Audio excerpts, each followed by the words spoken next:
Excelente, muy buenas noches a todos, un gusto verlos hoy lunes. Vamos a continuar un poco donde habíamos quedado, el análisis que habíamos estado realizando. Creo que es prudente que lo retomemos. Permítame que voy a compartir la pantalla en función del Excel que estuvimos analizando y discutiendo el día viernes. Ya está, perfecto. Bien, entonces lo que tenemos acá para recordar era el análisis de los 4 grupos que se iban estructurando y construyendo de ratios. Primer grupo de ratios que charlamos fue el de liquidez, ratios netamente compuestos de lo que es cuentas de balance, o sea, era un análisis netamente descriptivo, ratios de operación que hacía ya la bisagra entre balance y estado de resultado y nos permitía tener esa flexibilidad, esa ductilidad en torno a los indicadores y a la forma de interpretarlos. Y finalmente discutíamos los indicadores de financiamiento, que los partimos en dos justamente descriptivos, que era solo cuentas de balance, y los indicadores de solvencia, que era igual un híbrido principalmente de cuentas de estado de resultados. Y luego aterrizamos lo que eran los ratios de rentabilidad y sus análisis DuPont. ¿Ok? Entonces, hasta ahí es cuanto habíamos discutido el día viernes y habíamos hecho algunos esquemas acá en nuestra pizarra, por ejemplo, el esquema de cómo funcionaba el ROE, la rentabilidad sobre el patrimonio, y por otro lado analizamos la lógica detrás de el ROA, bajo el entendido de que el ROA es una lectura asociada a los activos totales, asumiendo directamente como una visión de negocio, independientemente de quién lo haya financiado. ¿Ok?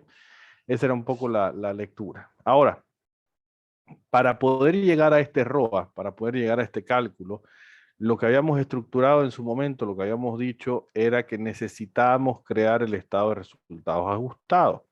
Ok, ¿qué era el estado de resultados ajustados? La relación, fíjense, ingresos, costos, gastos, depreciaciones, impuestos.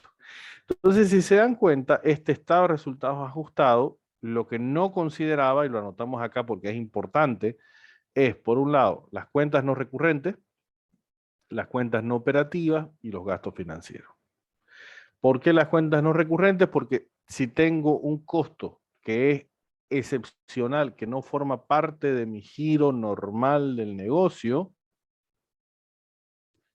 entonces estamos frente a una situación muy excepcional, muy atípica, que no debería afectar nuestra visión integral del negocio, ¿no? O sea, el ejemplo que les daba, ¿no? Si justamente este año perdí una deuda, un juicio con el SIN y tengo que pagar una deuda cuantiosa, bueno, eso es un costo, sí, pero resulta de que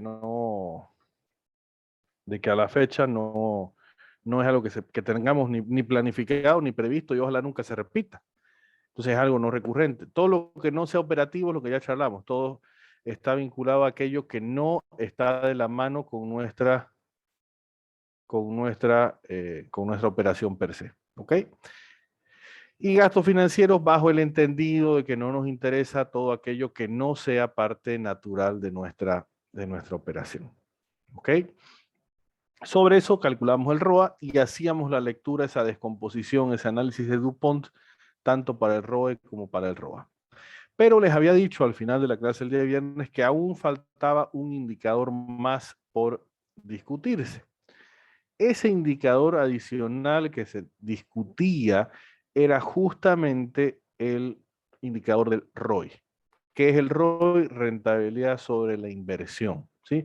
Probablemente lo hemos escuchado muchas veces, pero ahora lo que vamos a tratar de ver es cómo lo calcularíamos, cómo lo estructuraríamos y cómo lo utilizaríamos para ver si genera o no valor esta visualización de negocio. ¿Ok?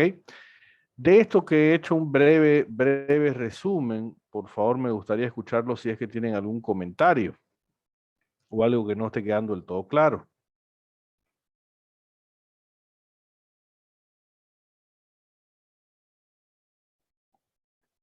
Bien. Ok, hablemos del ROI.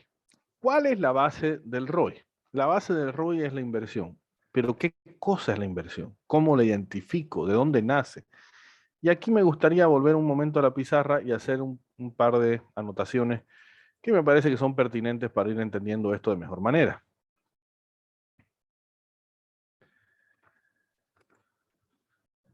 La inversión, vamos a hacer un poquito más grande esto. La inversión debe ser igual al financiamiento.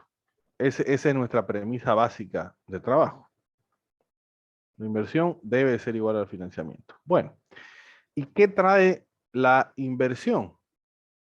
¿Qué hace la inversión? La inversión como tal tiene tres elementos. La caja operativa, tiene el efectivo disponible para la operación. A eso le sumamos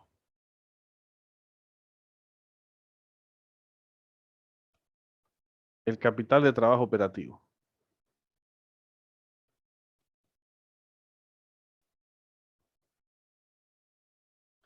Y finalmente tenemos el activo fijo operativo neto. La suma de estos tres conceptos es lo que hace a la inversión. Entonces vamos a ir discutiendo un poco qué es cada uno de estos términos, pero ya en esencia varios de estos los hemos cubierto. ¿Y qué es el financiamiento? El financiamiento es la deuda financiera neta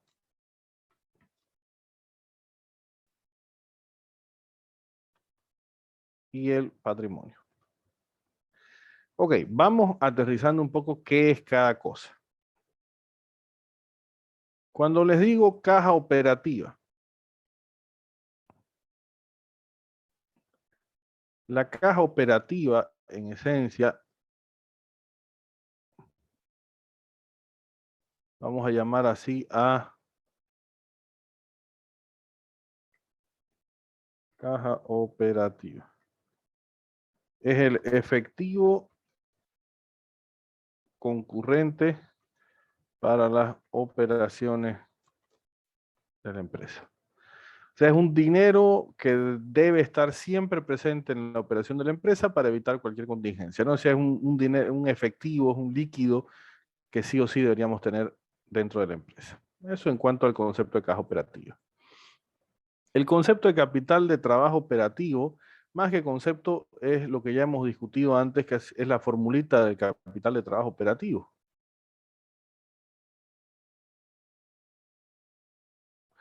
El capital de trabajo operativo, ya lo hemos discutido, es la relación de las cuentas por cobrar, el inventario y las cuentas por pagar. ¿Sí? De ahí nace, de ahí empieza todo eso.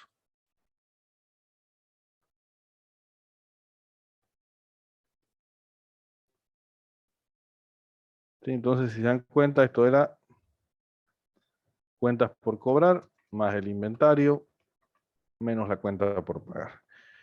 Acá lo interesante es que si se dan cuenta, en este lado izquierdo de la ecuación aparece un pasivo, restando, pero aparece un pasivo. ¿Ok? Y esto obviamente es el dinero para mantener el ciclo de caja de la operación.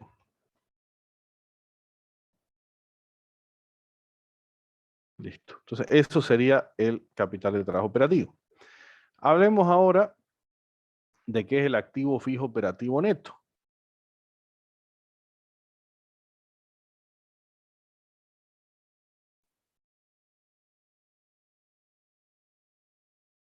El activo fijo operativo neto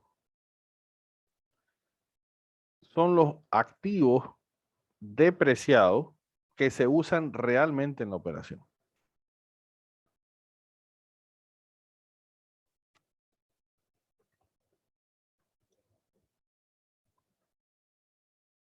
Valor de los activos depreciados que son empleados directamente en la operación. Ahora, ustedes me dirán, pero ¿por qué hago esa aclaración o cuál es el sentido de hablar de esto? Bueno, les comento y seguramente algunos de ustedes también deben tener alguna experiencia en ese sentido, que hay varias empresas que son administradas por el dueño y su entorno familiar, donde, por ejemplo, los vehículos de la familia están a nombre de la empresa. Y uno dice, pero ¿por qué hace eso el dueño de esa empresa? Por temas fiscales, porque le conviene a efectos de crédito fiscal de la factura de un vehículo, aunque sea para el uso particular.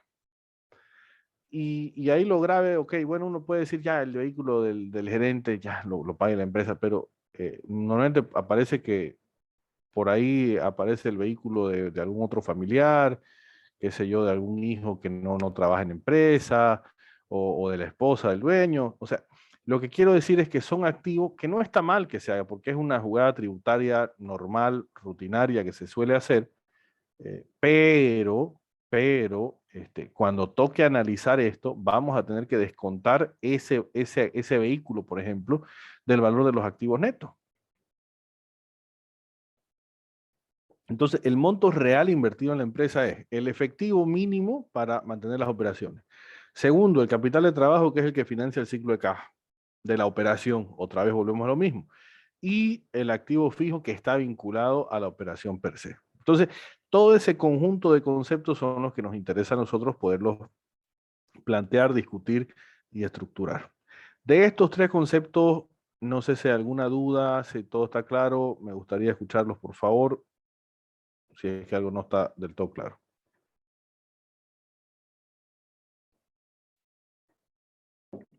Bien, como tenemos que hacer que esta ecuación cuadre, en pocas palabras es eso, tenemos que forzar el cuadre de esta ecuación. ¿Qué es lo que va a suceder acá?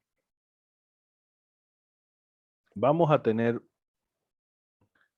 la deuda financiera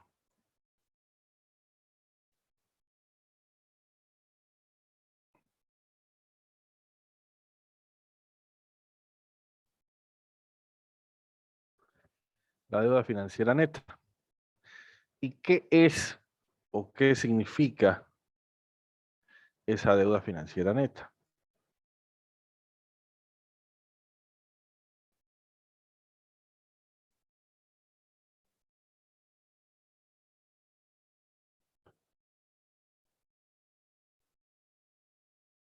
Básicamente esa deuda financiera neta es la deuda que tenemos, pero restándole todo lo que no sea parte de las operaciones.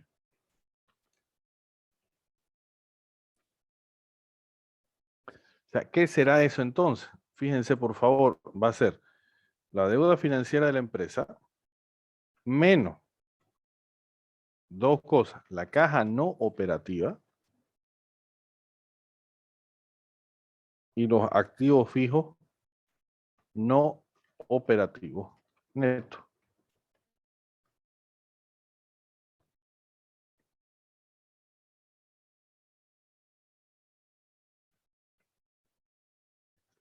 Ok, ¿y esto qué es? Esto básicamente sería el remanente de deuda con terceros si eliminásemos o si se eliminaran los activos no operativos y se emplearan esos recursos para pagar la deuda. O sea, ese es así, tratando de ponerlo en términos sencillos, eso es el concepto de lo que es la deuda financiera neta. ¿Sí? Que es la deuda financiera tal cual, la que conocemos, la contable, etcétera, pero que trae consigo particularidad, la particularidad de, la particularidad de usar básicamente los fondos que se tienen y descontarlo de todo lo que estamos conversando. Bueno, y el patrimonio es el patrimonio, ¿no? Ahí no hay mucha explicación, ¿no? Esto es el aporte del dueño o socio de la empresa.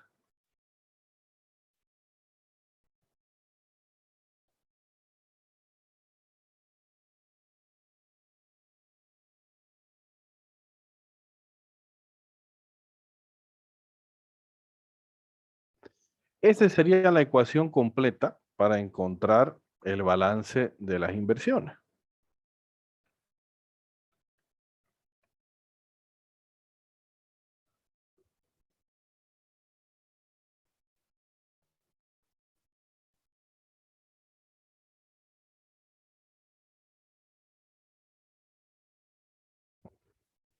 Ahora, si se dan cuenta, esto es una ecuación que se tiene que igualar y les comento que esto recibe el nombre de balance financiero. Y la base de este balance financiero, en teoría, es la que nos va a permitir generar utilidades, pero no cualquier tipo de utilidad. Esto de acá me debería generar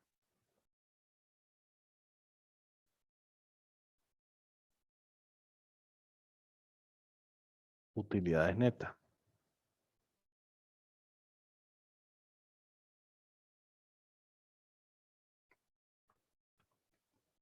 Utilidad neta ajustada, utilidad ajustada directamente. Ok, conclusión. Acá lo que podemos rescatar es que el ROI debería ser, aquí voy a poner todos los nombres, ¿ya? Por si acaso, se llama ROI, rentabilidad sobre la inversión.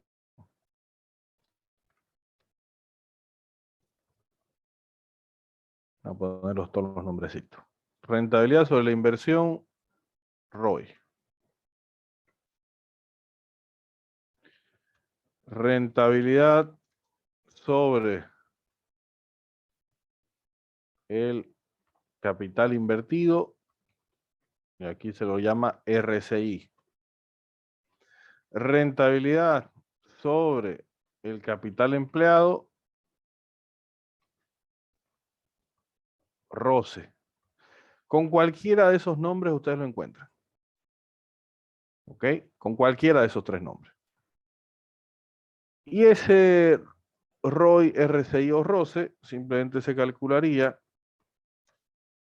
como la relación entre la utilidad ajustada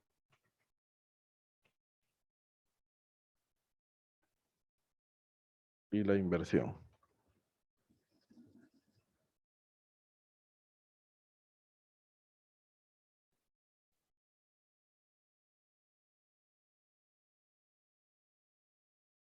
Listo. Esa sería nuestra lectura sobre lo que hace el ROI. Pero obviamente para poder llegar a eso, vuelvo a insistir con lo mismo, necesitamos armar ese pequeño balance financiero. Conceptualmente algo de esto no está claro, por favor me gustaría escucharlo si es que algo no está quedando claro.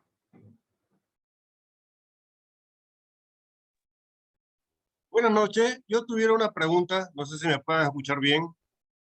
Sí, lo escucho, José Pablo, buenas noches. Adelante.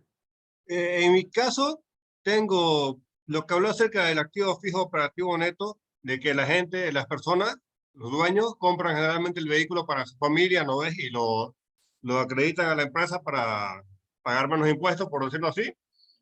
Tengo Sí, un conocido, por ejemplo, X persona, que la doméstica de su casa, la señora que cuida la casa, está bajo la planilla de su empresa. ¿Sería técnicamente lo mismo o diferente?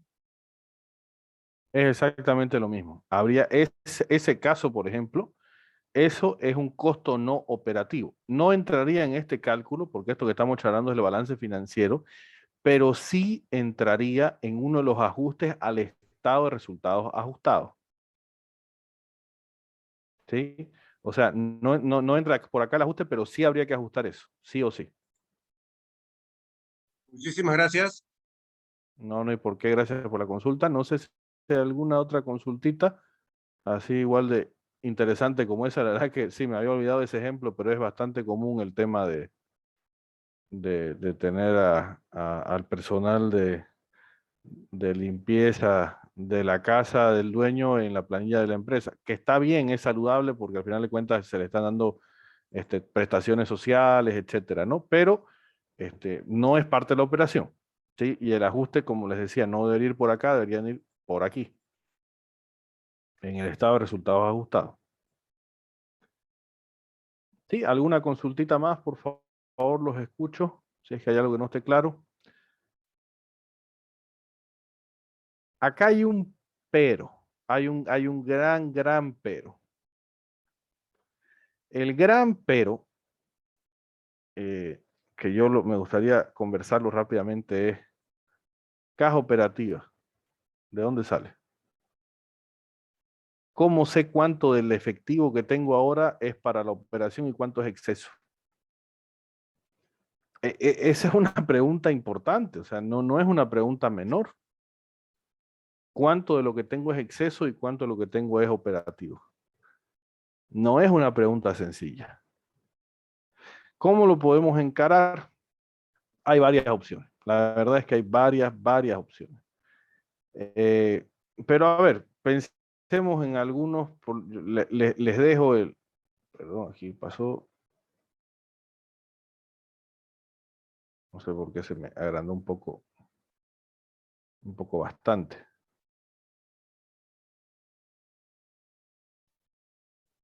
No, les decía, ¿cómo lo resolvemos esto? ¿Cuál es su lógica de resolución? Como decía, hay varias opciones, pero hay algunas que son relativamente sencillas. Una opción de solución de esto es utilizar los elementos o las fórmulas de caja óptima. ¿Y cuál sería una caja óptima? Hay dos métodos. Yo me atrevería a mencionar los dos métodos. Son súper clásicos, pero aún vigentes para determinar el tema de la caja óptima. Sí, permítanme un segundo, voy a ampliar un poquito esto que no se alcanza a ver bien. Entonces hay dos métodos. Un método que recibe el nombre de Baumol-Tobin y otro método que es el método de Miller-Orr.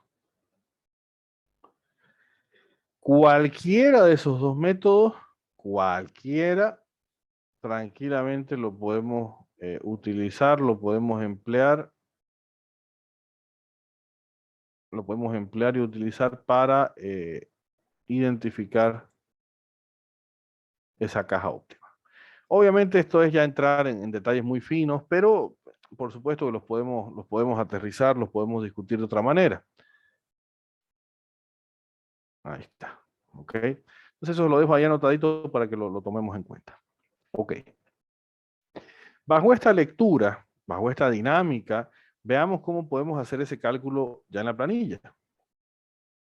Así como tenemos estado de resultados ajustados, acá vamos a tener balance financiero.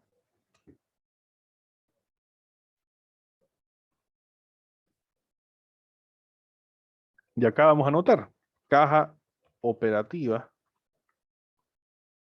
capital de trabajo operativo y activo fijo operativo neto. La suma de esos tres conceptos tendría que darnos la inversión total.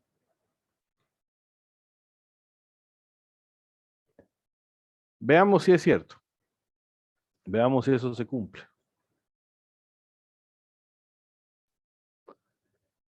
Capital de trabajo operativo, ya hemos charlado que esto es simplemente cuenta por cobrar más inventario menos cuenta por pagar. Es decir, esto queda, veamos el cálculo,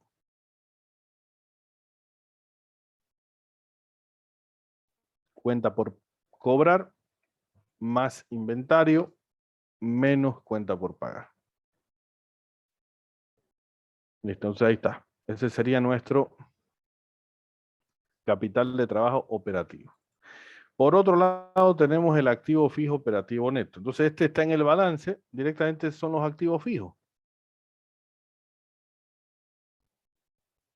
Fíjense, no estoy tomando este de acá, el otro es activo a largo plazo. Estoy directamente tomando solo activo fijo.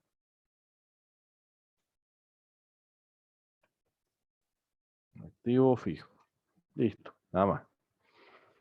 Ahora, ¿qué hacemos con la caja? Esa es una pregunta importante. ¿Qué hacemos con la caja? Porque si revisamos la caja era 27.000, 16.150, 47.500. ¿Cuál de ustedes dirían que es la caja objetivo, perdón, más que la caja objetivo, la caja adecuada para la empresa? Porque ya vimos que el 2014 hubo un incremento muy fuerte. ¿Qué podemos hacer entonces? Definir un valor, por ejemplo, caja objetivo, decir, bueno, la caja objetivo, perdón, la caja operativa va a ser, por decir algo, el mínimo de estos tres. Por ponerle un número, el valor mínimo de esos tres. Entonces, voy a poner acá, esto vamos a definirlo como un supuesto. Mínimo valor de la caja.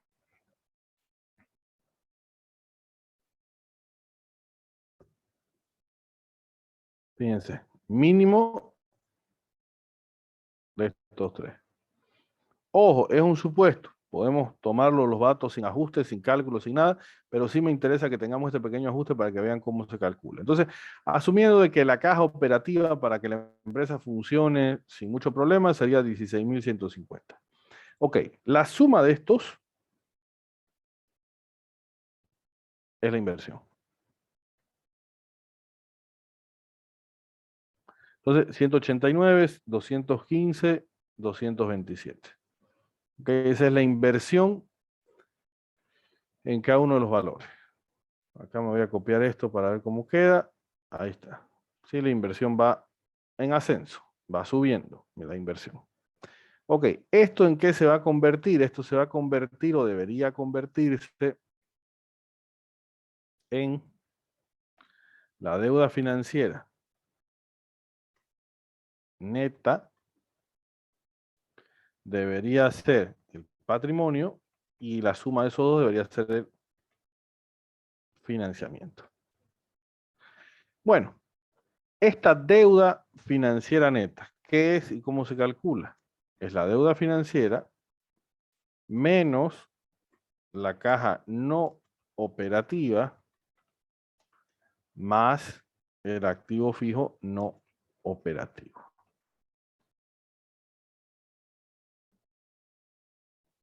¿Ok? Entonces, bajo esta premisa, lo que tenemos que hacer ahora es deuda financiera. ¿Cuánto es la deuda financiera? Vamos a buscarla.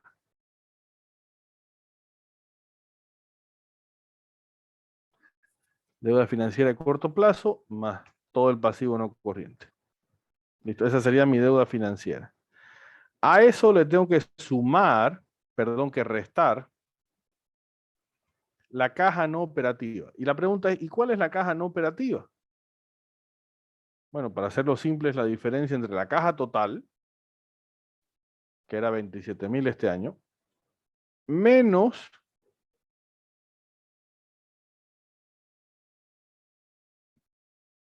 la caja operativa.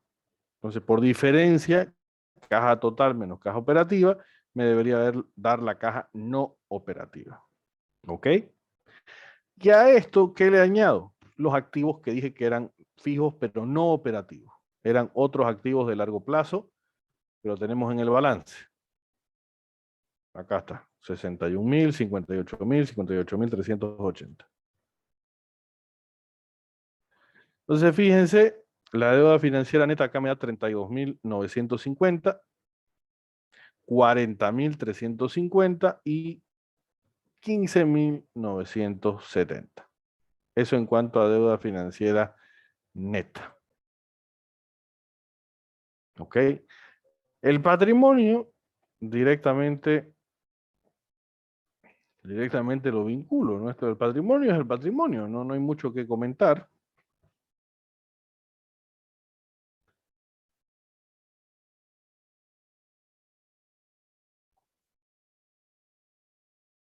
Y aquí habrá que ver si la suma de estos dos coincide con la inversión.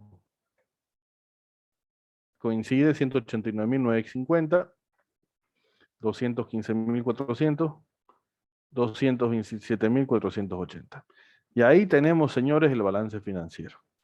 ¿Qué es la recomendación que se da adicionalmente a esto? Que también se le pueden hacer análisis verticales, horizontales, todo el análisis que hicimos para el balance convencional, el balance general, lo podemos aplicar sin problemas a este balance financiero. Hasta acá alguna consulta sobre la construcción de este balance financiero. El único tema que hay que tener más cuidado, honestamente, es la deuda financiera neta. Esa es la realidad.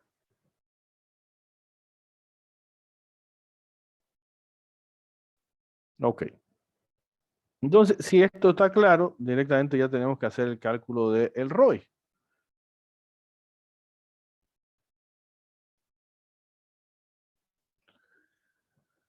Rentabilidad sobre la inversión. Se llama ROI y su fórmula es utilidad ajustada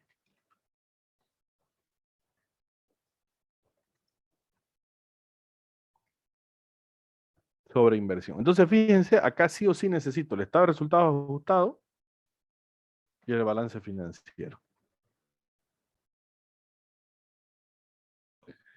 9.8, 9.4, 11.6. Hubo una bajada, un quiebre hacia abajo, pequeño, pero lo hubo el año 2013 y luego hay un incremento bastante fuerte el 2014. Bien. ¿Hasta ahí estamos claros? Sí, no, más o menos. ¿Qué me dicen? Sí.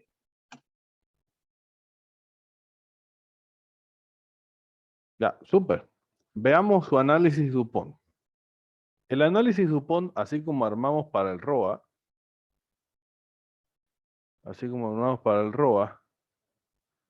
sería justamente la lectura del margen neto ajustado, que lo tenemos calculado aquí arriba. Es más, yo lo voy a vincular directamente. No me voy a complicar la vida con esto.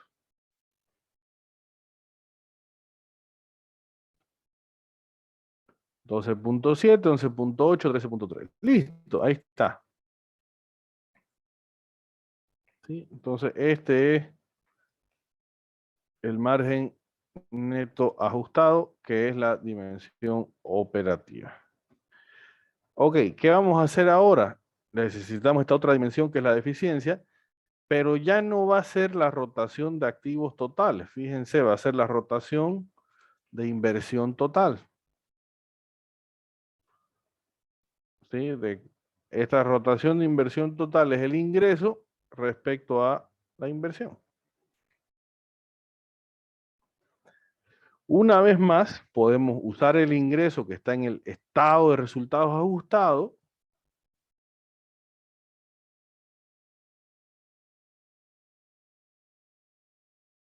sobre la inversión. Y esto nos queda 0.0809. Sí, hay una tendencia creciente acá. Ya saben que este tipo de indicadores, mientras más alto, mejor. Bueno, finalmente, ¿qué tenemos acá? Lo que tenemos acá es el ROI, que sería margen neto ajustado por la rotación de inversión total.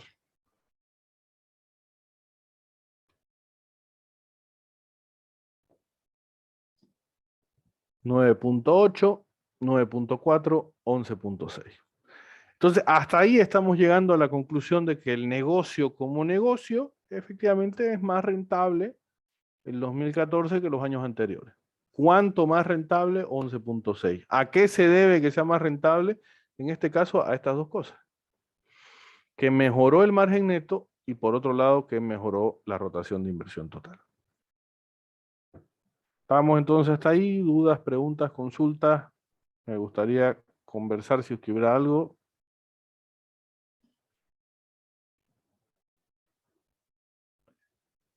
Bien.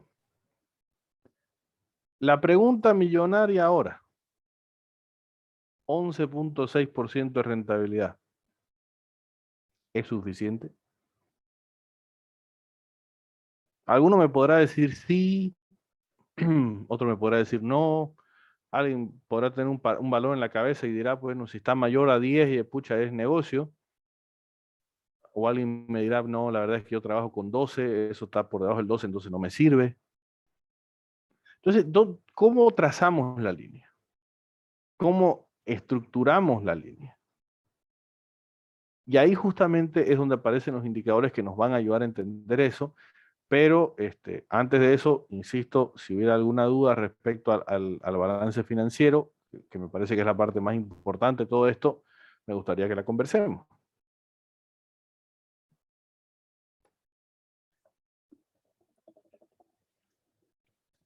Ok. ¿Qué hacemos entonces ahora? ¿Cómo podemos identificar que lo que estamos haciendo está bien o no? Permítame que vamos un momento a la pizarra.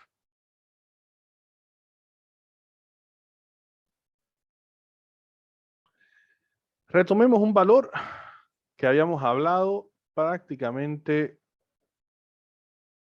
un concepto que habíamos hablado el primer día que nos vimos. El concepto de valor. ¿Y qué dijimos que era el valor? Era la relación del beneficio menos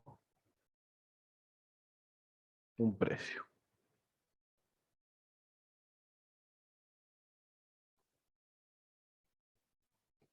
La pregunta millonaria es, bueno, para una empresa que está funcionando, ¿cuál sería su beneficio? ¿Cuál creen que es el beneficio de una empresa que está operando?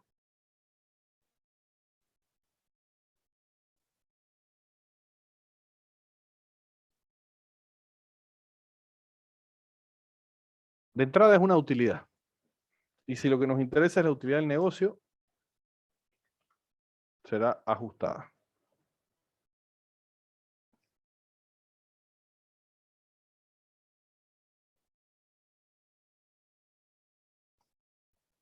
Bien.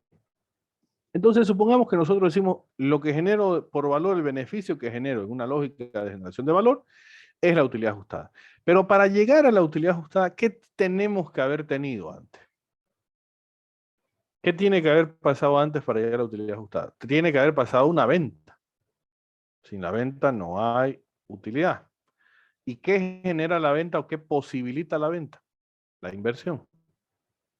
Entonces, aquí viene la parte importante de decir, el precio que yo estoy pagando está relacionado con la inversión.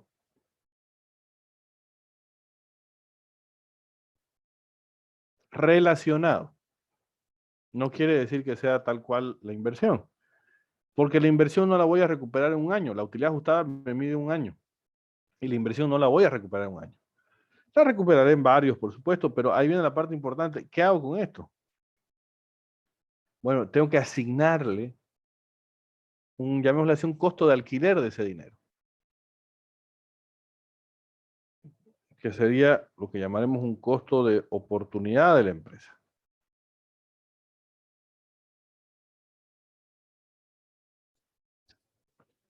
Y ese costo de oportunidad simplemente multiplica esto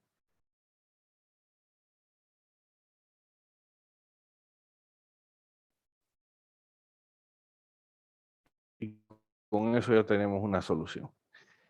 El resultado que salga de toda esta discusión que estamos teniendo es lo que se conoce normalmente en finanzas como el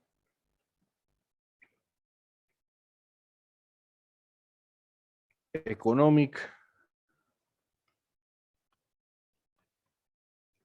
Value Added, más conocido como EVA.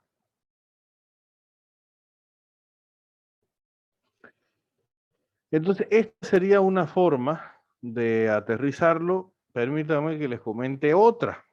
hay una segunda forma de aterrizar el EVA que es un poquito más interesante en función de los indicadores que tenemos. Sería el ROI menos ese costo de oportunidad por inversión.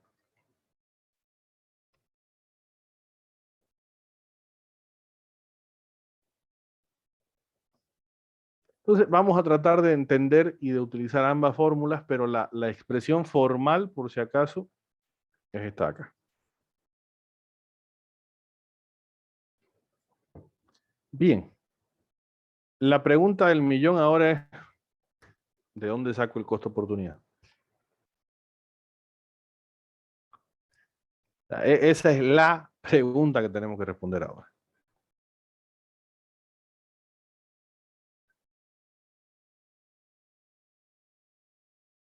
Permítame que rebobinemos un poco.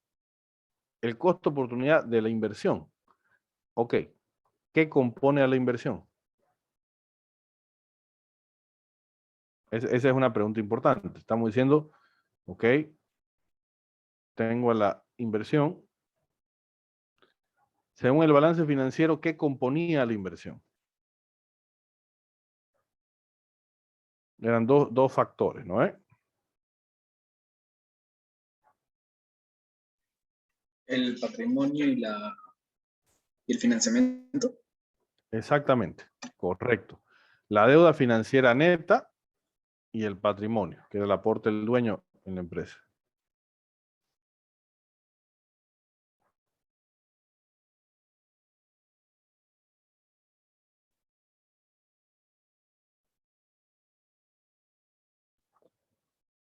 Ok.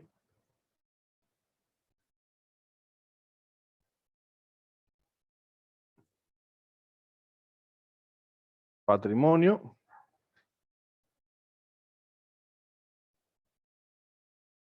Y la deuda financiera neta.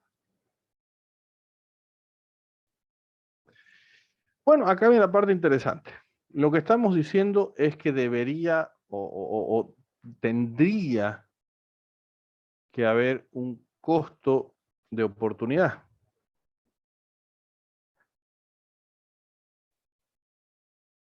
Para esta inversión. Eso es lo que estamos planteando, esa es nuestra idea.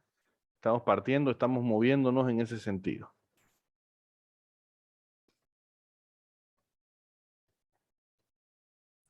Pero ese costo de oportunidad, ¿de qué depende? Depende cómo haya conseguido las condiciones de este lado. Entonces acá es donde empiezan a aparecer las cosas interesantes y decimos, ok, bien, de acuerdo, pero esta deuda financiera va a estar asociada a un concepto de costo de deuda. ¿Ok? Va a tener un concepto que se llama costo de deuda. Y ese costo de deuda tiene que cumplir 4 condiciones. Tiene que ser un costo, y voy anotando una por una. 1, financiero, es decir, que está asociado al tiempo. Tiene que ser un costo. 2, tiene que ser un costo equivalente.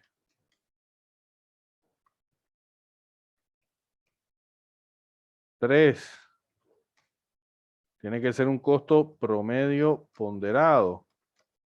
Y 4, tiene que ser, y esta es la parte más importante, un costo real.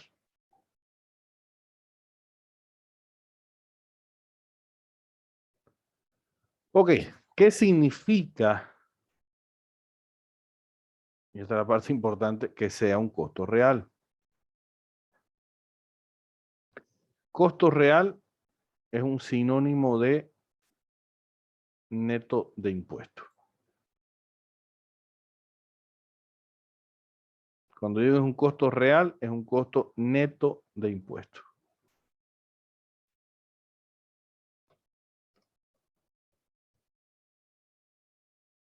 Eso significa costo real.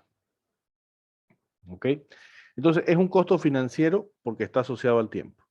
Es un costo equivalente porque siempre va a estar expresado a una misma periodicidad de tiempo, que en este caso siempre vamos a trabajar los datos de forma anual. Es un promedio ponderado porque en caso que existiera más de una fuente de financiamiento, vamos a utilizar un promedio de la fuente. ¿Ok? Eso en cuanto al costo de deuda. ¿Qué hacemos con el patrimonio? Esa es la parte más complicada. ¿Por qué es la parte más complicada? Porque al final del día es lo más subjetivo que vamos a tener que discutir acá. Este valor de acá recibe el nombre de costo de capital propio.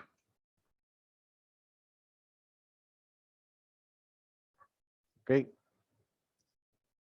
Bueno, para simplificar un poco y tratar de empezar a darle nombres a cada uno de estos factores, la deuda financiera neta va a recibir el nombre de D mayúscula.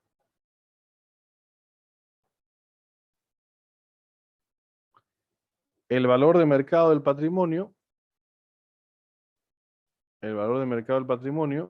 va a ser E. Va a ser su nombre. La inversión, obviamente, va a ser E más D. Ahí no hay mucho que nos inventemos. El costo de deuda lo vamos a llamar KD. KD. El costo de capital propio lo vamos a llamar KE. Y ese costo de oportunidad lo vamos a llamar con su nombre completo, con nombres y apellidos, costo de capital promedio ponderado.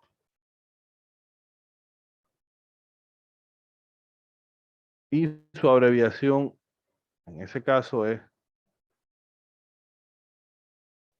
WACC por sus siglas en inglés. Entonces, esto es importante, es realmente importante que tengamos la película clara de cómo funcionan, o por lo menos conceptualmente, todos estos factores. D, E, el E más D, la tasa WACC, la tasa KD y la tasa KE. Hasta aquí estamos. ¿Dudas, preguntas, consultas? ¿Algo que no esté claro con esta parte conceptual?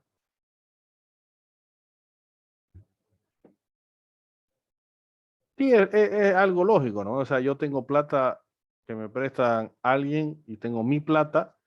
Ambos tenemos expectativas. El que me prestó la plata espera, por decir algo, un 6% al año. Yo tengo una expectativa de 12% al año. Entonces, en promedio ponderado, lo que vamos a tener es justamente cuánto debería recuperar la inversión de forma global, de forma integral. Y esa es la famosa tasa WACC, que con seguridad más de algunos la de haber escuchado. ¿Sí? Bueno, ¿qué hacemos con esto? Acá empezamos a desgranar un poquito toda esta mecánica para que nos quede clara la película de cómo podemos seguir trabajando. Pero hasta aquí, insisto, si hay alguna duda, pregunta o comentario, por favor, me gustaría escucharlo.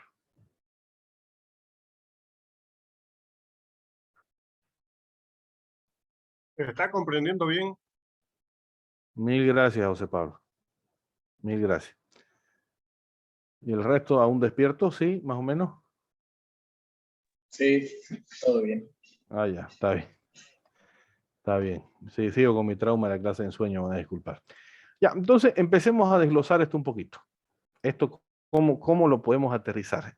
Y acá vamos a ir conversando varios conceptitos. Esta tasa WACC, que recibe el nombre WACC, como su nombre lo indica, es un promedio ponderado. Entonces acá diremos, bueno, la tasa WACC es el promedio ponderado de KE, empezamos por KD, perdón. KD multiplicada por el porcentaje de plata que tengo como deuda financiera neta. Y KD, perdón, primero es KD y después es KE. Y KE por el porcentaje de dinero de terceros en la empresa. Bueno, esa sería la función, la lógica detrás de la tacita WACC. Bueno, ¿qué son estos porcentajes? Vamos aterrizando cada elemento. Es importante que todo esto vaya quedando lo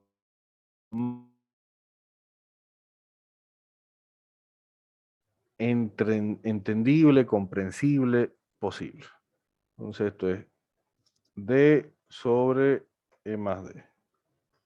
De ahí sale ese porcentaje. Este de acá sale de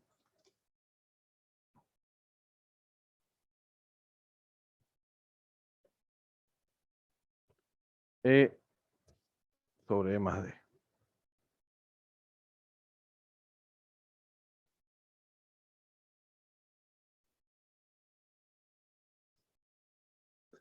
De ahí nace. De ahí nace cada uno de estos porcentajes. Bueno, hablemos del KD.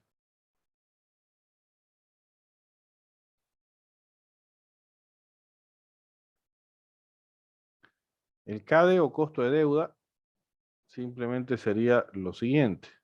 Costo de deuda es igual al costo de deudas que tengo, que pongámoslo ahí, y como tasa de interés del banco por 1 menos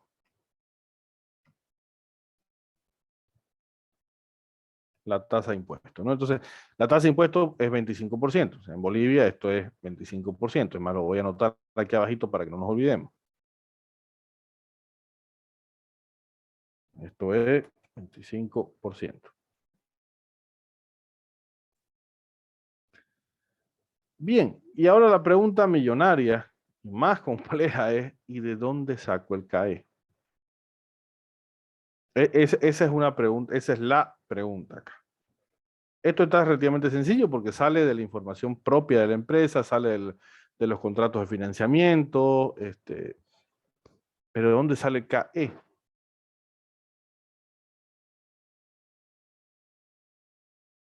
El CAE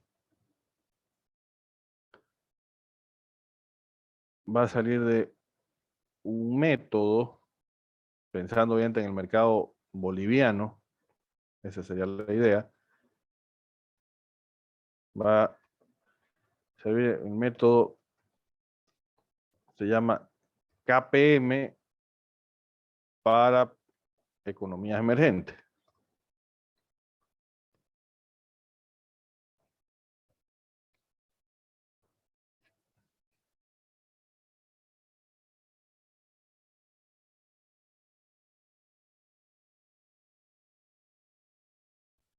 ¿Qué significa KPM? El KPM así tradicional significa Capital Assets Pricing Model. Y esta es una técnica que fue planteada y desarrollada por William Sharpe, Robert Lindner y otros en 1974. Ahora la discusión que vamos a tener es, ok,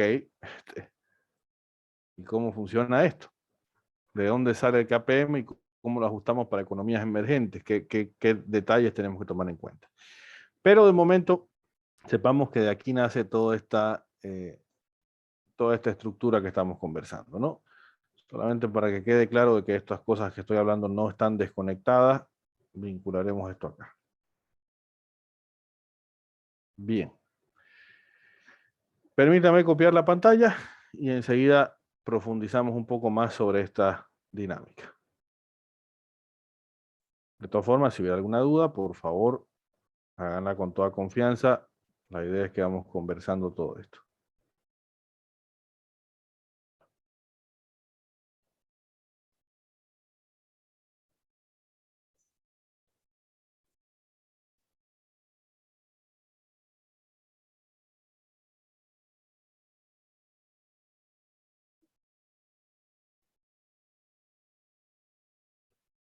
Listo. Ahí está.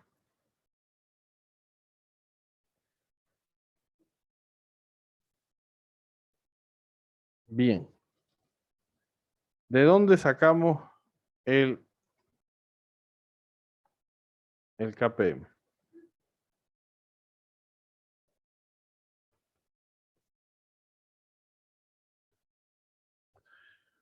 Veamos. Y lo voy a anotar por acá.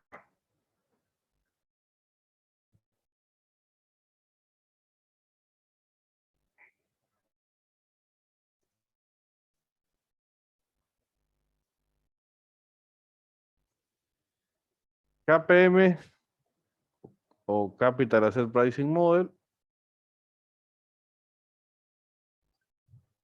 parte de la siguiente lógica. Aquí vamos a anotar el nombre KPM, el convencional, Sharpe et al. Parte de la siguiente lógica. Primero que nada, parte de una relación riesgo-rentabilidad. ¿Sí? Permítanme que empiezo a hablar un poquito sobre esto. Ok, acá tenemos a la rentabilidad.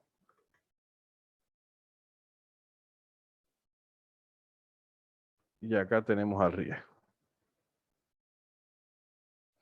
Ahora, supongan por un momento de que tenemos dos perfiles de personas muy marcadas, ¿no? Una persona que odia el asumir cualquier nivel de riesgo y otra persona que disfruta el riesgo. Ok, para una persona que odie con todo su ser el riesgo, ¿qué va a tener que suceder? Y acá la curva, la gráfica sería la siguiente. Para una persona que odia el nivel de riesgo, yo tendría que tener algo así. ¿Qué significa esto? Básicamente, fíjense por favor en lo que voy a mostrar acá. Si yo le digo a esta persona que está parada acá, en el centro, en el punto origen, le digo, ¿sabes qué? Deja de asumir algún nivel de riesgo, asumir riesgo conmigo, vení hasta acá. ¿Sí? Se alcanza a ver el resaltador, ¿cierto? Sí. Súper. Entonces, esta persona le estoy diciendo, pasá de este nivel de riesgo de este punto a este punto. Esa es mi oferta. Y él me dice, ok, lo acepto siempre y cuando me deje esta rentabilidad. Entonces, ¿qué sucede en esta lógica? En esta lógica, evidentemente, que es un tipo, vuelvo a insistir, en este caso es un adverso al riesgo.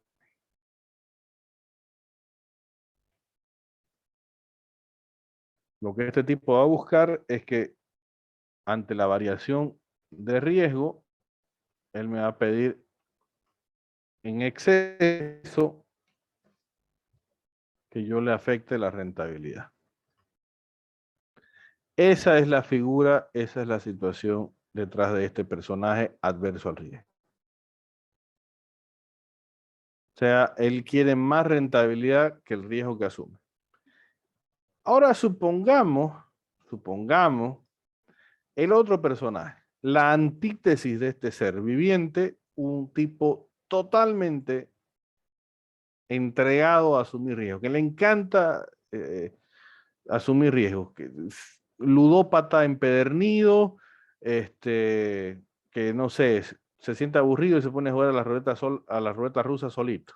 Ya. Entonces, en ese caso, veamos esta situación. Su nivel de riesgo, este tipo ya está asumiendo riesgo, ya él disfruta el riesgo, ¿cierto? Entonces, está aquí. Y yo le digo, vení, ayúdame a asumir, no, ni siquiera, a ver, vamos a ponerlo por acá. Por acá. Asumí conmigo más riesgo. Venite hasta acá. Asumí todo este nivel de riesgo extra. El tipo me mirará y me dirá, de acuerdo, lo hago por esta rentabilidad. O sea, fíjense la proporción, es abismal la diferencia. Entonces, ¿qué es lo que sucede con este tipo? Este tipo es lo que se conoce como un tomador de riesgo o amante del riesgo, donde él está en el juego por amor al juego. No está en el juego por ganar, él está en el juego porque le gusta jugar. Entonces, la variación de riesgo para él tranquilamente puede ser mayor que la rentabilidad. Obviamente estos son los dos extremos, los dos grandes extremos. Y la pregunta millonaria es, ¿y cuál de estos dos tenemos dentro como seres humanos? La respuesta es que tenemos ambos. Simplemente que somos más propensos a sacar un perfil que otro. ¿Qué define que hagamos el switch y digamos voy a dejar de ser adverso y voy a empezar a ser tomador, o al revés? Que lo más común es empezar a ser tomador y después ser adverso. El ejemplo es simple. Yo les digo, vamos todos les paso un QR al grupo de WhatsApp y vamos a poner todos en ese QR 10 pesos. Hacemos una rifa ahorita con números aleatorios en la pantalla y el que gane le transferimos los 10 pesos de todas esas personas. ¿Quiénes entran? Probablemente todos levantemos la mano y digamos, sí, yo entro, buenísimo. ¿Qué pasaría si les digo, ¿saben qué? Nos fue tan bien con la dinámica de los 10 pesos que ahora hagámosla de nuevo, pero ya no van a ser 10 pesos, ya van a ser $100. Ah, caramba, entonces por ahí ya de las 11 personas que estamos en sala, yo ya me bajo, probablemente alguno más quizás se baje, entonces ya somos menos personas jugando, o serían menos personas jugando, yo ya me bajé. ¿Y qué pasa si después alguien dice, no, sabes que no fue tan bien, qué buena dinámica, no sé qué, que es súper increíble, hagamos lo mismo, pero ahora con $1000? Entonces ya más gente se va a retraer. Entonces, ¿cuál es el punto acá para decir, no, sabes que dejo de ser adverso, de ser tomador y empiezo a ser adverso? En función de cuánto estoy arriesgando respecto a mi ingreso disponible. Obviamente, si yo soy, no sé, Bill Gates o Elon Musk, por supuesto, ¿no? Sí, $1000, claro, juguémoslo 8 veces, no pasa nada, ¿no? Pero si no soy Elon Musk y soy una persona promedio, digamos que $1000 me duelen, y peor apostarlo. Salvo que sea un ludópata que necesito ayuda, etcétera, ¿no? Pero asumiendo que soy una persona normal, equilibrada dentro de sus cabales, ahí tendríamos problemas, ¿no? Entonces, la pregunta es, con esos dos perfiles y sabiendo que todos los tenemos, solo que unos más propensos que otros, ¿cómo toman las decisiones las empresas? Ah, y ahí está el problema, porque las empresas no pueden tomar decisiones así. Las empresas, para subsistir en el largo plazo, de acuerdo a la teoría económica convencional, tienen que habitar aquí en medio. Y esa línea a 45 grados que acabo de trazar es lo que se llama el perfil neutral al riesgo, donde la variación de riesgo equivale exactamente a la variación en rentabilidad. Claro, y aquí la pregunta millonaria es, momento, pero si nos acabas de decir de que todos los seres humanos somos o adversos o tomadores, ¿qué cosa es el neutral? Básicamente, señores, es el punto medio, es el equilibrio, es el balance entre las dos posturas. Pero también les acabo de decir de que todos nosotros tenemos tendencias a un lado o al otro. ¿Cómo alcanzamos el equilibrio? Usando promedios. ¿Y cómo uso promedios con las personas? Tomando decisiones en equipo.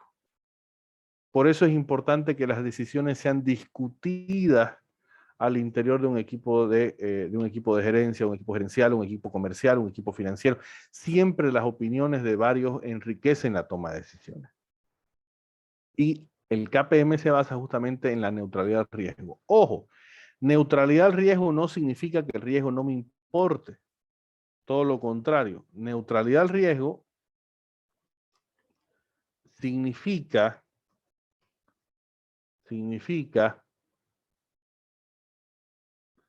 que asumo el nivel de riesgo si me es remunerado. O sea, en pocas palabras, yo asumo lo que me paguen. Ese es mi tema, ¿no? Yo asumo el riesgo que me paguen. Si me pagan más riesgo, lo asumo. Si no me lo pagan, no lo asumo. Así de simple. Este concepto de neutralidad riesgo tiene su paralelo en ciencias económicas convencionales y es lo que se conoce como la hiperracionalidad de los agentes.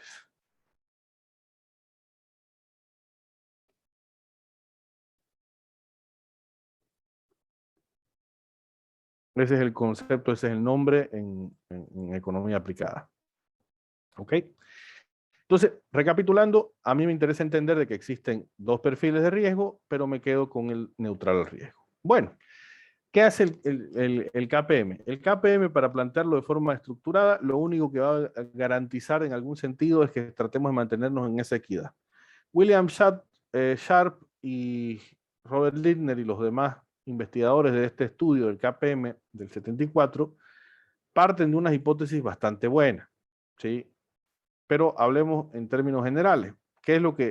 ¿Cuál sería la idea? Ellos parten obviamente de que el mercado es competitivo, de que tengo información del mercado y obviamente lo pensaron en economías desarrolladas, ¿sí? No en economías como la boliviana, pero vamos a ver cómo lo podemos adecuar. Bueno, este señor Sharpe y sus colegas llegan a esta simpática conclusión. ¿Qué le tengo que ofrecer? ¿Qué le tengo que ofrecer a una persona que hoy está ahorrando en instrumentos sin riesgo para que se venga conmigo? O sea, imagínense, cuando digo sin riesgo, es como que yo le trate de convencer a una persona que ha ahorrado o que está ahorrando en un DPF, ¿ya? Ok, un DPF, un depósito a plazo fijo, con tasas, digámoslo así, relativamente bajas, pero esa persona ahorra su dinero en el banco, en un DPF y cobra renta, cobra interés. Supongamos que le están pagando el 3% anual. ¿Sí? Supongamos que le pagan el 3%. Ahora imagínense lo siguiente, que vengan y les digan, yo quiero que en vez de meter tu plata al banco, me la deja a mí. Mínimamente, ¿qué le tengo que pagar? Su 3%. El 3% de esta persona es lo que se conoce como una tasa de libre riesgo.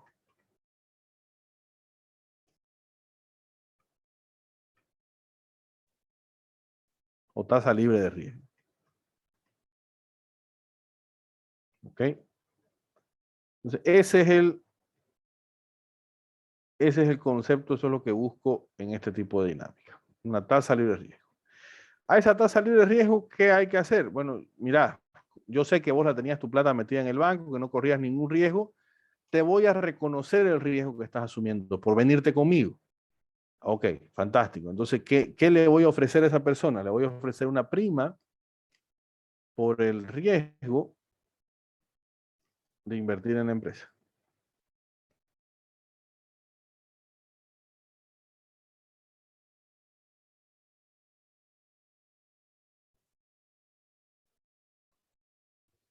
Ok, suena razonable. O sea, le estoy diciendo, mira,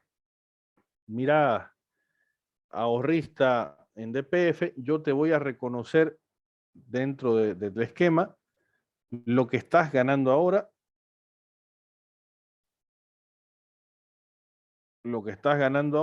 y encima te voy a compensar el riesgo por trabajar y venirte conmigo. Esa es la propuesta que tengo para esta persona. Ok, fantástico. Suena coherente. ¿Cuál es el problema aquí? El problema aquí es que cuando Sharpe, Lindner y los demás desarrollan esto, no había una forma de estimar cuál es la prima por el riesgo de invertir en una empresa. No había.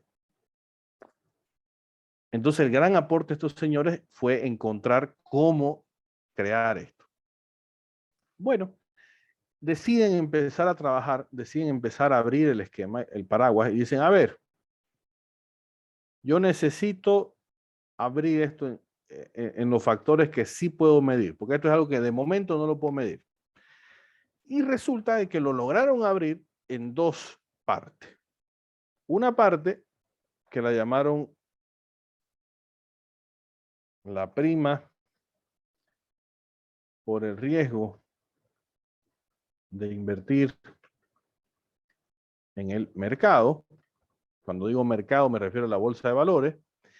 Y otro indicador,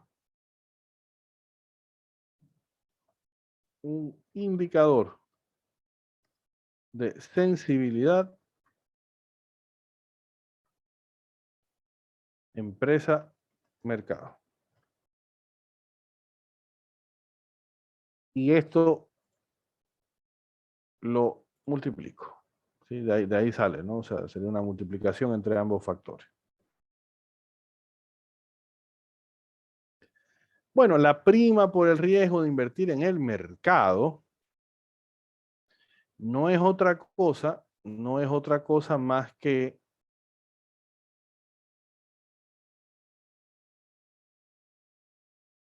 la diferencia entre cuánto renta el mercado ahorita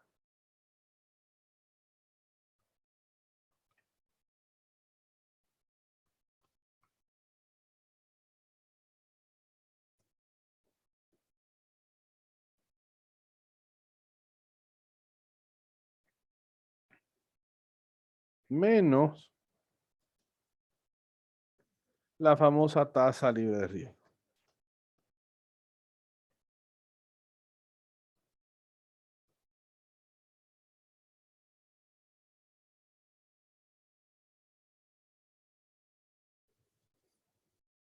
O sea, ¿y es información que la tengo disponible? Sí, es información que la tengo disponible. Esta de acá la tengo disponible, no. Ya es ahí donde estos señores hicieron el gran aporte a la ciencia. Los señores a esto lo encontraron y lo bautizaron bajo el nombre de beta, el beta de la empresa. Ok. Entonces, esto que estamos viendo es el KPM convencional de 1974, basado en la lógica de Sharpe, bajo el principio súper importante de neutralidad del riesgo. En pocas palabras, lo que me está diciendo Sharpe es: yo te pago el riesgo que asumas, y como sos un autómata, una persona neutral al riesgo, deberías aceptar mi oferta. Esa es su filosofía. De esto que acabo de hablar, de estos conceptos que acabo de hablar, no sé si hay alguna duda, hay algo que no esté claro, por favor, los escucho.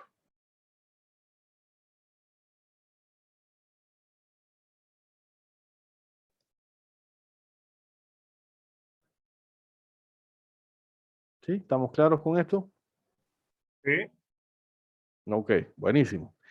La pregunta millonaria ahora es: ¿cómo hago para que esto aplique en Bolivia? ¿Sí? Porque esto está fantástico, fabuloso, pero es en mercados donde la bolsa cotiza, donde tengo información de históricos. O sea, ¿cómo hago esto? ¿Cómo hago esto para que sea aplicable a nuestra realidad, a nuestro entorno y a nuestra forma de entender y trabajar?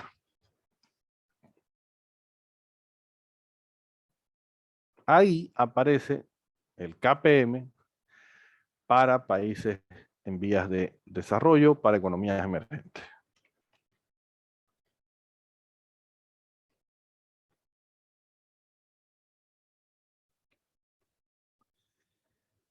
A ver, acá no está muy claro quién lo desarrolló primero, pero son varios.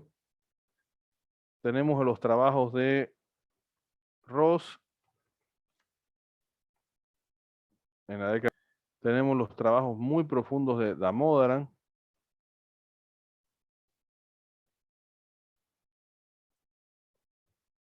Tenemos otros cuantos trabajos de Ross, Damodaran. Bueno, esos son los principales exponentes. ¿Qué dicen estos señores? Dicen: mira, yo entiendo de que el KPM clásico dice que el KE es igual a la tasa libre de riesgo más el beta por la prima por riesgo de mercado. O sea, esa es la propuesta, este es el KPM clásico convencional.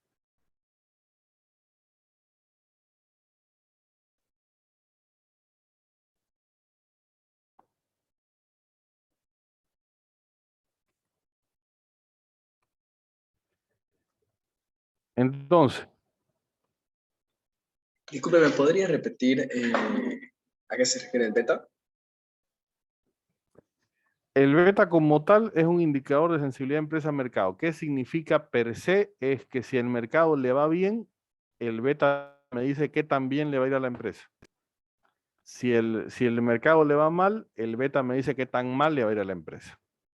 Entonces, a ver, doy un pequeño ejemplo para que quede claro. Supongamos que tengo un beta de 1.20. Supongamos que tengo un beta de 1.20. ¿Qué significa esto? Si el mercado, pero más que el mercado, si la rentabilidad del mercado crece en 1%, la rentabilidad de la empresa crecerá en 1,20%. Esa es la lógica con esto. O sea, para eso me sirve el beta.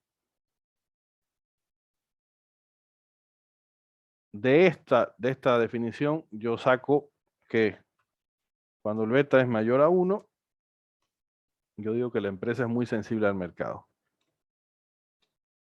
La empresa más que muy sensible al mercado. Cuando el beta es menor a 1,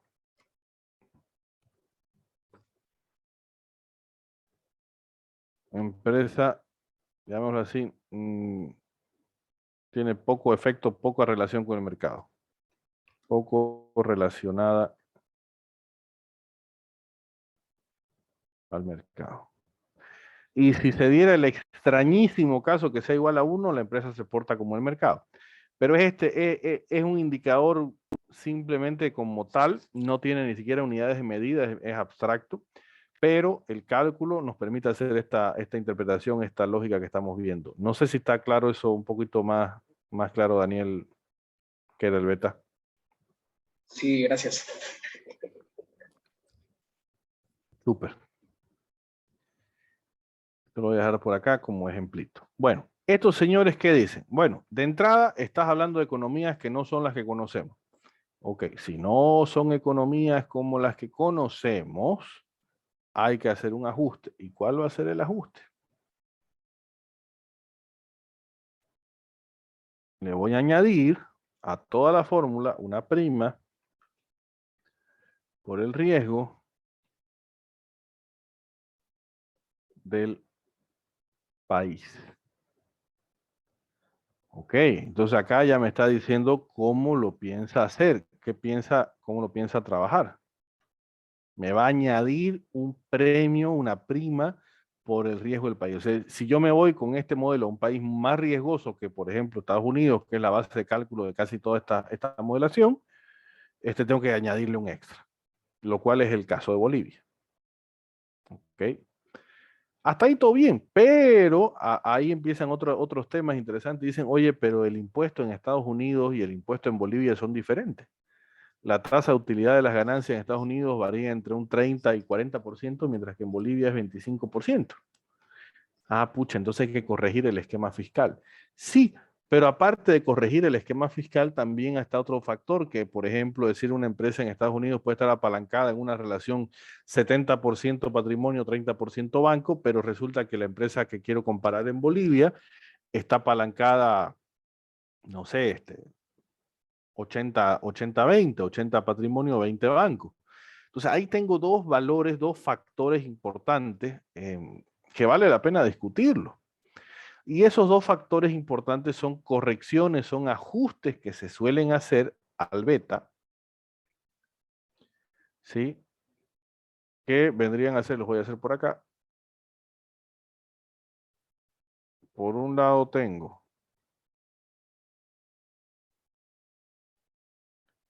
como les decía, el esquema fiscal.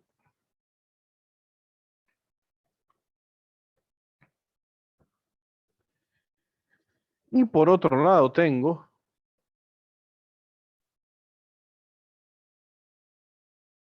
la estructura de financiamiento.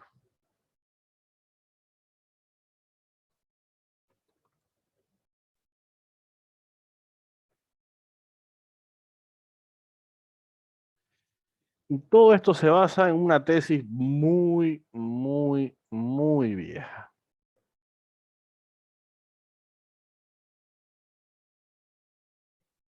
Esto se basa en las tesis de Modigliani y Miller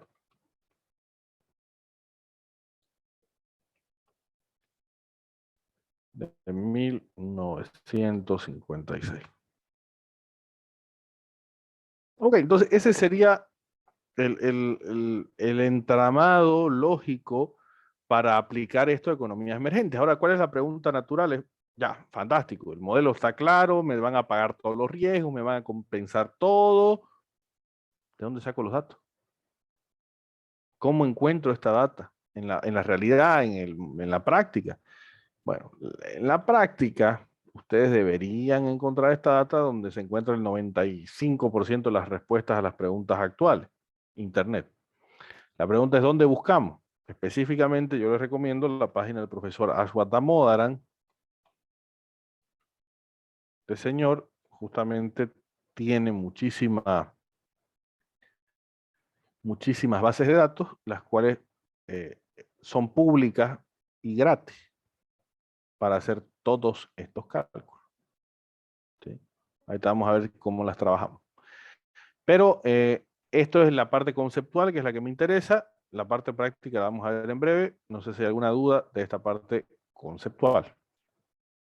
O quizá apareció alguna duda de la explicación del beta.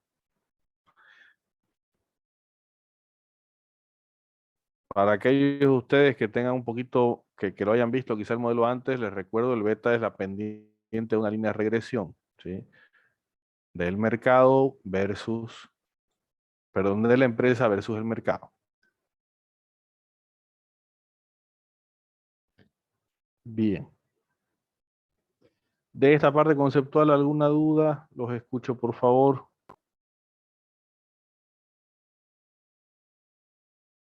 Todo en orden.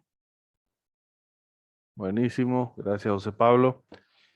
Bien, entonces, sí, bien, gracias, Rubén. Entonces, vamos viendo cómo aterrizamos esto. De entrada,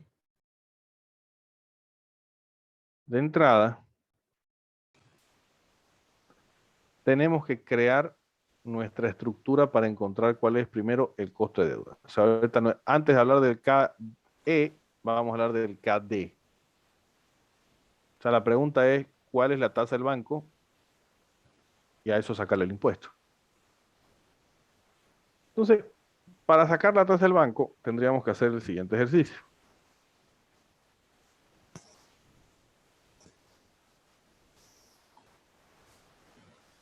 La tasa de interés bancario debería ser para nosotros el gasto financiero del año 2014 versus la deuda financiera del año 2013. Ustedes me dirán, pero ¿por qué tengo que comparar el año actual versus el año anterior? ¿Cuál es el sentido de eso? La lógica es que el banco me cobra contra saldo deudor. Entonces, en esa dinámica de cobrarme contra saldo deudor, no me va a cobrar contra lo que le voy a deber al final del periodo, sino contra lo que le debo al inicio del periodo. Entonces, ese tipo de factores, ese tipo de elementos, hay que considerarlos con pinzas, llamémoslo así, en la lectura que estamos teniendo de la información. ¿Ok? Ahora, lo que voy a hacer ahora es el gasto financiero de 2014 con signo cambiado.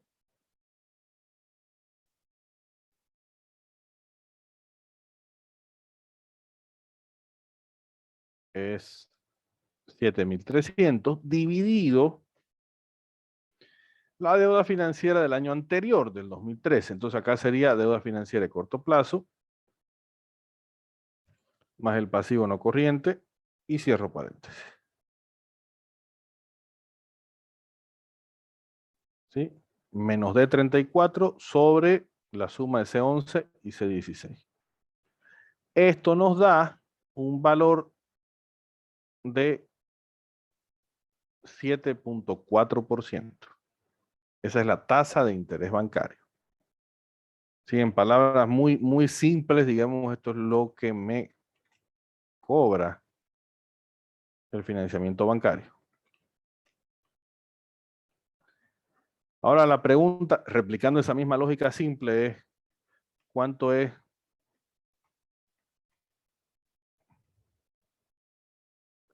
lo que me cuesta el financiamiento bancario? Claro, y aquí uno dirá, pero ¿cuál es la diferencia entre lo que me cobran y lo que me cuesta? Fácil, yo pago 7.4 y de esos 7.4 yo puedo utilizar para deducir el gasto financiero y bajar ese gasto financiero. Y bajar la utilidad y por ende bajar el pago impositivo. Entonces, me sirve para pagar menos impuestos.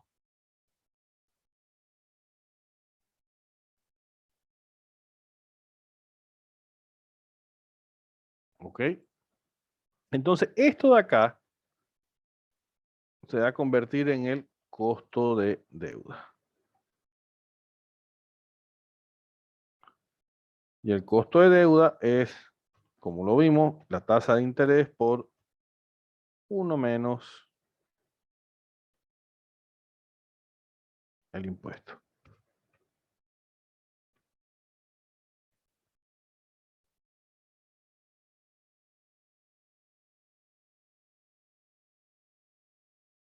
$7.4 por 1 menos 25%.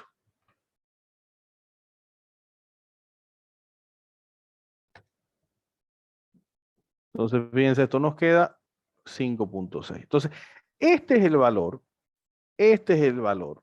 que nos interesa. ¿Por qué? Porque al final del día es el costo de deuda, que es lo que me cuesta, lo que nos cuesta el financiamiento bancario. De estos dos cálculos, no sé si hay alguna duda, si estamos claros, no estamos claros, por favor, los escucho antes de discutir el otro tema que es un poquito más complejo. Una consulta, Juanfer. Sí, Martín. Si tuviéramos varios tipos de deudas, igual, o sea, con plazos, tasas, bonos, todo eso se va a reflejar en el costo financiero arriba, ¿no es cierto? Y no nos hemos lío de partirla o ponderarla en función a nada, simplemente ya está reflejado arriba, ¿no? Exacto. El gasto financiero incluye todo el pago de intereses de toda la fuente de financiamiento. Entonces, con eso no debería haber problema con esto. Gracias. Podemos hacerlo más fino, sí, por si acaso. O sea, podemos separarlos si quisiéramos, ¿no? Pero el promedio nos va a quedar muy parecido al final del día. Entonces, lo saludable es hacer lo que acabo de plantear y con eso se resumen varios pasos. ¿Ok? Bien. Si con el costo de deuda no tenemos problema, veamos qué hacemos con el costo de capital propio. Ajá, ahí es donde decíamos necesito utilizar internet. Entonces permítanme que voy a ¿dónde está? Sacar una pestañita y permítanme que la comparto.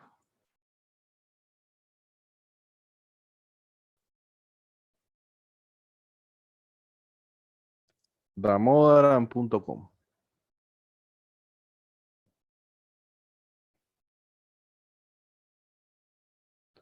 Sí, se ve la página del profesor Damodaran, ¿sí?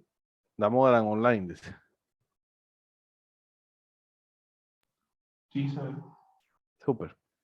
Bueno, este señor, la verdad que es realmente un autor muy prolífico, solamente para que lo conozcan rápidamente, donde está, por aquí está su foto, en About, acá está. Este es el personaje, ¿sí? Lo que quería mostrarles es, por ejemplo, en Writing, sus libros. Ni entrar a la parte de papers porque uno se pierde, ¿no? Pero fíjense la cantidad de libros que tiene publicados. Finanzas corporativas aplicadas ya por su 4ª edición. Finanzas corporativas que quedó en 2ª edición. Damodaran on Valuation va por la 2ª. Investment Valuation ya va por la 3ª. The Dark Side of Valuation es un libro espectacular porque habla sobre la valoración de empresas, negocios y oportunidades de tipo tecnológico, de tipo startup y de países emergentes. O sea, en pocas palabras, es creo el resumen de lo que hoy por hoy está enfocándose mucho en el mercado local. De verdad que es un libro espectacular. Si les interesa el tema, si quieren profundizar en la parte financiera, en lo que es valoración, ese libro realmente es un lujo. Es un lujo para economías como la nuestra. The Little Book of Valuation es un libro espectacular, muy pequeño, sí, es un libro de bolsillo literalmente, que es casi como un glosario de términos importantes de lo que para aplicar en valoración. Investment Management, Investment Philosophies, Investment Fables. Este es un libro más de lectura de estados financieros, de cómo leer, cómo interpretar, igual que Narrative and Numbers, es lo mismo. Este de acá, la verdad que no lo conozco, todavía la verdad que no lo he explorado, no lo he visto, pero como vemos el señor tiene bastantes libros publicados, ¿no? En papers igual uno se vuelve loco, o sea, realmente es bastante.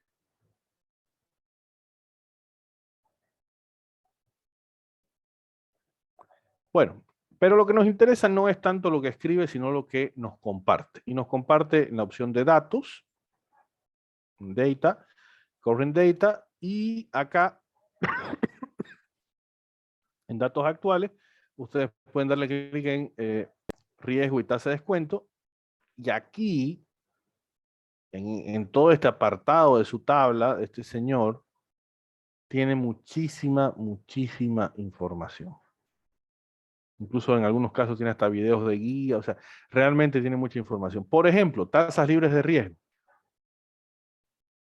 Y ahí tienen todo el despliegue de tasas libres de riesgo, de bonos del Tesoro americano, de bienes inmuebles, de cómo ha cambiado los precios a lo largo del tiempo. O sea, realmente es muchísima información. La tiene anual desde 1928 a 2021. Ya va a tener 100 años su base de datos en 7 añitos más.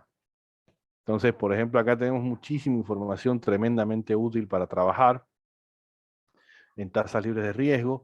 Riesgo de otros mercados. Este es espectacular. Aquí está el riesgo país. Aquí está el riesgo país que estábamos charlando. Por ejemplo, ¿dónde está Bolivia? Lo voy a resaltar. Acá está Bolivia, riesgo B2. Y riesgo del país, premio de riesgo por el país o prima de riesgo por el país, 584.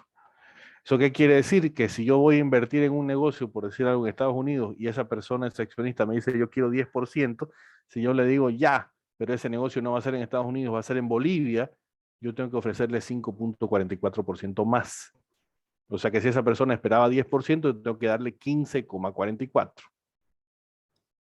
¿Sí? ¿Se entiende? Esa es la idea. Bueno, entonces ahí tenemos, por ejemplo, el tema de la prima de riesgo país. ¿De dónde sacamos los betas? Total beta por industria. Esta parte es espectacular, porque este señor se ha tomado el trabajo de sondear, analizar y estructurar varios esquemas de empresa, varios rubros de empresa, y publicar sus valores de betas. Entonces, por ejemplo, a la pregunta que hacía Daniel, el tema cómo interpretamos, por ejemplo, acá lo que él nos dice es una empresa que se dedica a materiales de construcción, building materials, está acá. Está building materials. Su beta es 1.09. Entonces, ¿qué quiere decir esto? Que por cada 1% que el mercado incremente su rentabilidad, la empresa debería incrementar 1.09.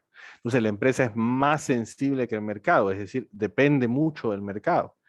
No ocurre lo mismo con otros rubros, por ejemplo, como transporte aéreo. Transporte aéreo tiene un beta de 0.91, es menor a 1, entonces es una empresa que tiene menor afectación, menor relación con el mercado. Si el mercado sube 10%, esta empresa solamente subirá 9.1. Esa es la idea con esto. Así interpreto los betas. Y aquí me los está dando. Créanme, conseguir esto es pucha, la información es tremendamente potente esto. La verdad que yo sigo mucho esta página desde hace, este año yo cumplo 10 años de estarle haciendo seguimiento a esta base de datos de este señor. Sí, hace 10 años que le vengo haciendo seguimiento a estas publicaciones. ¿Ok? Bien. Pero obviamente, y a ver, mano al pecho, sabemos, reconocemos de que probablemente no, o sea, aterrizar todo esto puede darnos algunas visiones un poco complejas. ¿Cuál es la sugerencia que yo les doy? La sugerencia que yo les doy es parte del material que tenemos. ¿Dónde está? En Google Drive. Parte del material que tenemos, permítame que voy a abrir el Drive de nuestro curso.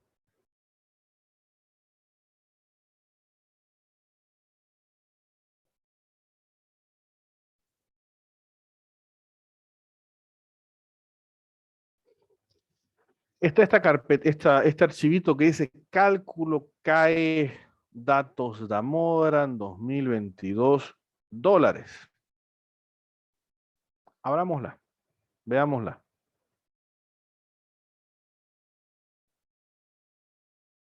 ¿Sí? Descárguenla, yo la tengo por aquí, la voy a abrir de mi escritorio que la tengo por ahí. Esta planilla, como les digo, ya la vengo trabajando hace 10 años.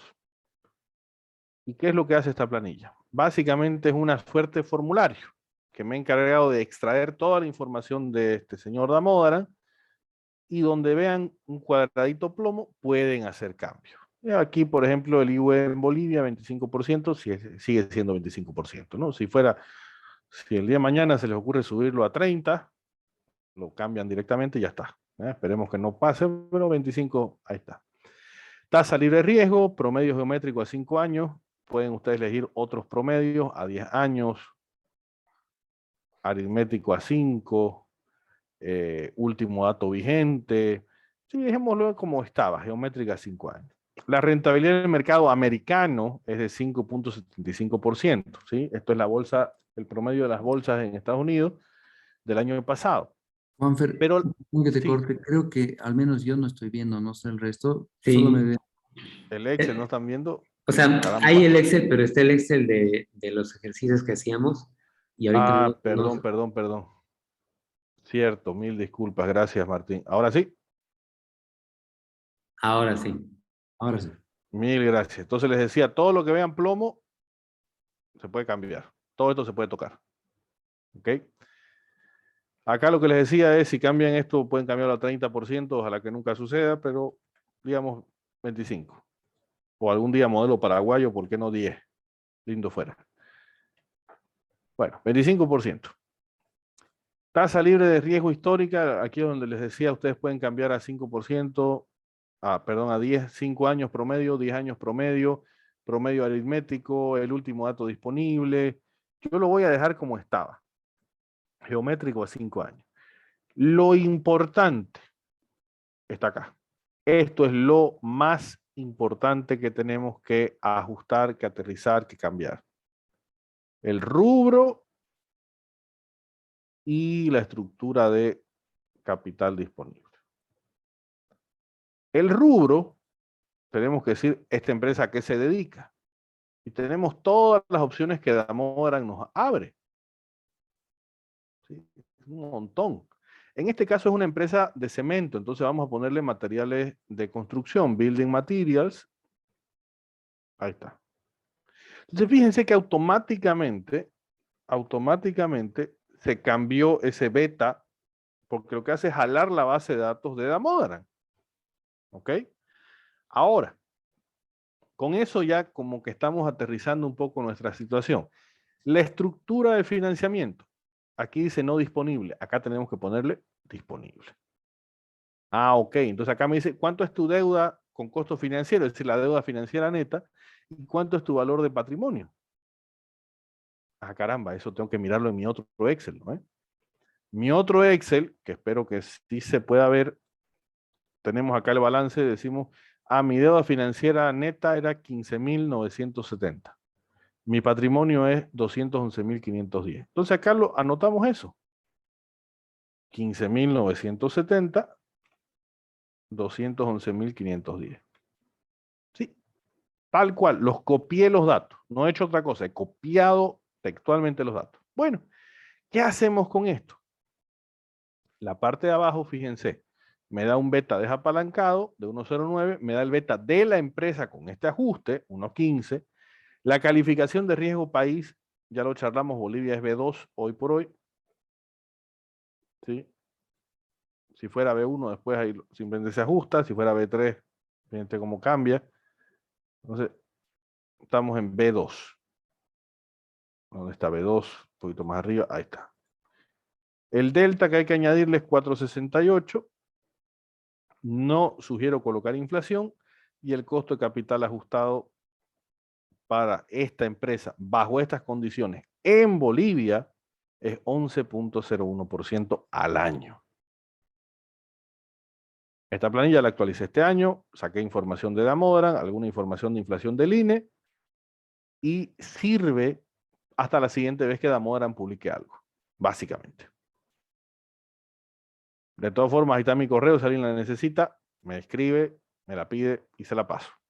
Tengo gente que ya sé que a mediados, finales de enero, tengo unas 5 personas desde hace varios años que me escriben y se las paso, se las comparto, no tengo problema.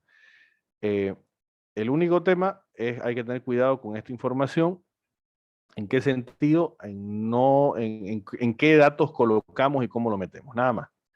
Ahora, el tema obviamente entenderán de que esto lo tengo protegido, no porque no me interese que vean la fórmula, sino porque justamente ya me ha pasado que mandaba la planilla, alguien la tocaba, le cambiaba datos, se la mandaba a otra persona y ya esa planilla estaba con algún vínculo mal o alguna celda que no estaba funcionando bien. Entonces, ¿cuál es el tema acá? Hay una hoja de copia donde ustedes tienen una fotito. Esa fotito es la que ustedes pueden llevar a donde ustedes quieran. Yo la voy a copiar y la voy a pegar en el otro Excel para que sea nuestro pequeño respaldo de dónde salió el CAE.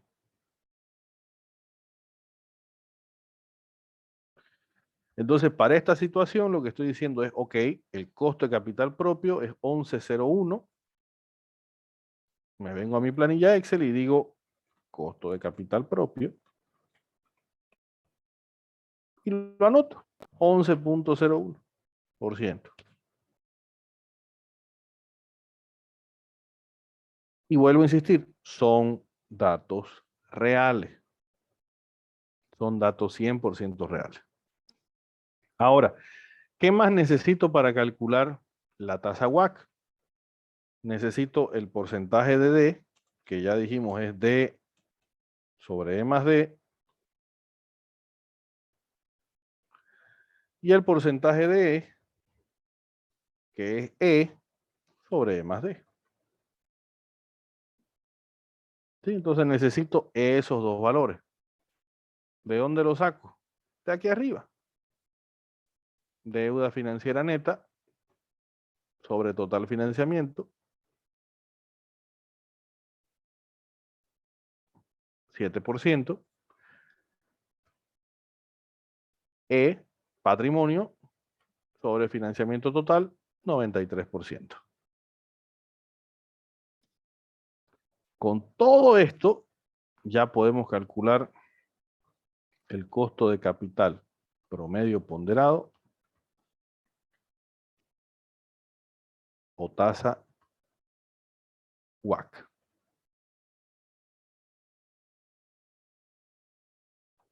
¿Qué sería? ¿Qué sería?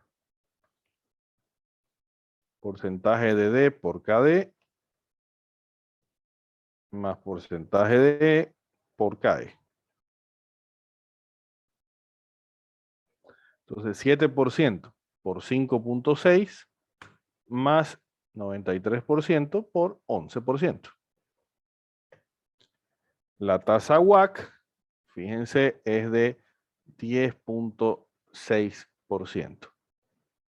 El costo de capital promedio ponderado, 10.6%. ¿Y eso cómo lo interpreto?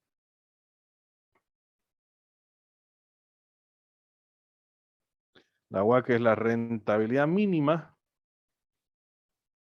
que debe generar la empresa para satisfacer a todos sus financiadores. O sea que si la empresa genera eso, en promedio, dejó conforme a todo el mundo, en pocas palabras. Obviamente, si genera más de eso, quien va a aplaudir esto es el dueño o accionista. ¿Cuánto generó la empresa? 11.6. 11.6, exactamente. Entonces, ¿esto qué quiere decir? Que si yo hago el análisis del EVA, del Economic Value Added,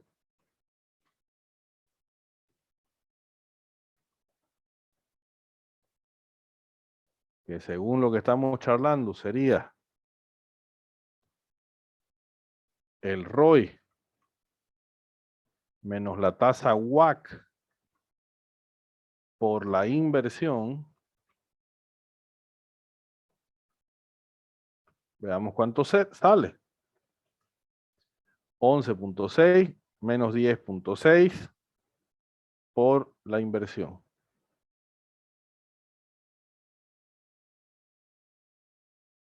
Nos sale positivo 2.225. ¿Cómo interpreto esto? EVA positivo significa generación de valor en la empresa. Ese es el concepto simple, generación de valor en la empresa. Ahora, si tenemos que hablar un poco más sobre la descripción de lo que está sucediendo acá, diríamos que después de generar la rentabilidad exigida, va a ser la WACC, la rentabilidad exigida, la empresa generó 2.225 pesos de valor para los accionistas. Esa sería la forma de interpretar ese número. Y ahí tenemos un análisis financiero completo e integral de la realidad de la empresa. Todas las decisiones que hemos tomado en un solo número. ¿Generé valor o no generé valor? Obviamente ahí ya tenemos toda la historia por detrás, todos los indicadores, toda la lectura fina de los ratios para decir exactamente qué tomamos, qué decisiones tomamos bien, qué decisiones podemos mejorar, etcétera.